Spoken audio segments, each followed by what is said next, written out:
nanka miogo, nikapanda miogo. Hata kwa nini usiseme nikapanda migogo? Biliwa. Ujitahidi mwenyekiti bwana. Mwenyekiti nachonga hivi ni nani aliyeleta mwenyekiti wa Kiswahili hapa kijijini kwetu? Sasa Tanzania ni ya kidini. Kiswahili, sio Kiswahili. Basi.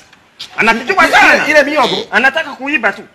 Ile miogo nzindura. Yaani nikaingoa ilivyokomaa mara ya kwanza. Nzindura ndio kungoa. Yaani nikavuna. Alisindua ile miogo. Kuzindua si kama mtu kaimba jimbo ndo anaenda kuzindua ukumbini. Sasa kuzindua miogo na zinduaje? Yaani nikavuna nzindura. Yaani sisi kwetu kwa Kiaya nzindura. Yaani hivi mwenyekiti, hivi si ni mti? Sasa hii miogo iko chini. Akainyukua.